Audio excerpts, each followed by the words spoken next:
काल आपण या ठिकाणी खरं तर संपूर्ण कार्यकर्त्यांना घेऊन पोलीस प्रशासनाविरोधात धरणे आंदोलनात बसले आहात, काय आपली प्रतिक्रिया? खरं तर आज जळगाव जिल्ह्यामध्ये एकंदरीत आपण बघतोय, त्यामध्ये विशेषतः चाळीसगाव तालुक्यात पोलिसांच्या माध्यमातून लोकप्रतिनिधी सर्वसामान्य जनतेचा वेठीस धरून त्यांच्या जीवनाशी खेळण्याचा जो प्रयत्न करते याचा अतिरेक काल त्या ठिकाणी झाला. आणि म्हणून आज आम्ही सर्वपक्षीय समविचारी पक्ष संघटना या धरणे आंदोलनातून ज्या पोलीस कर्मचाऱ्यांची हिंमत तुम्ही जर बघितली, मला खंत वाटते. आमचे नेते एकनाथरावजी शिंदे साहेबांच्या नेतृत्वामध्ये मी काम करणारा कार्यकर्ता आहे. मी सत्ताधारी पक्षातला एक सहकारी सदस्य आहे.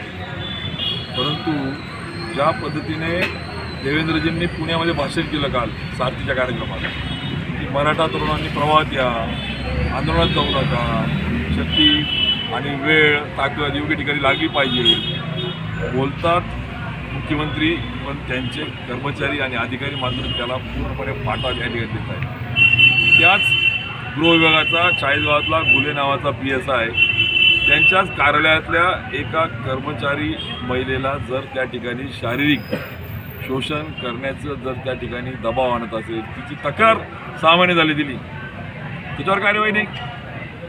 एका बाजूला देवेंद्रजी म्हणतात मराठा समाजाच्या तरुणांनी प्रवाहात या, आणि दुसऱ्या बाजूला हा गुले नावाचा त्यांचा अधिकारी मराठा समाजाच्या तरुणांना कारण नसताना 8-8 तास पोलीस स्टेशनला आणून मारतो, बदडतो, कुठली तक्रार नाही.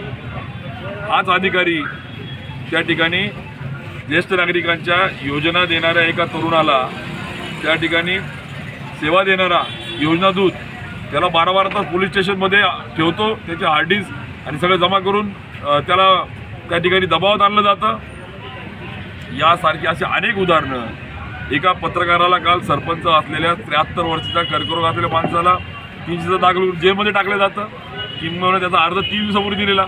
म्हणजे अशा एक नाही, अशा अनेक बाबी की ज्या पोलिसांच्या माध्यमातून चाळीसगावचे प्रतिनिधी हे देवेंद्र फडणवीसांच्या पूर्णपणे गृह खात्याला काळं फासण्याचं काम ते आणि त्यांचं पोलीस स्टेशन मिळून करत आहेत. अक्षरशः चाळीसगाव पोलीस स्टेशन राहिलं नाही, ते चाळीसगावच्या लोकप्रतिनिधींचा तो अड्डा झाला आहे. आणि त्या माध्यमातून दहशत आणि ज्यांनी संरक्षण दिलं पाहिजे ते भक्षण करत आहेत, याचा अतिरेक झाला आहे आज. आणि म्हणून आज आम्ही सगळे या आक्रोश मोर्चाला जातो. आमची मागणी आहे की सर्वप्रथम तात्काळ विना चौकशी गरज नाही आहे, कारण की कॉन्क्रीट तिघं लोक या ठिकाणी आहेत, त्याचे अर्ज आहेत, त्या अधिकाऱ्याचं पहिले निलंबन केलं पाहिजे आणि नंतर मग चौकशीतून कोण कोण इतर त्या ठिकाणी जबाबदार आहेत त्यावर कार्यवाही झाली पाहिजे.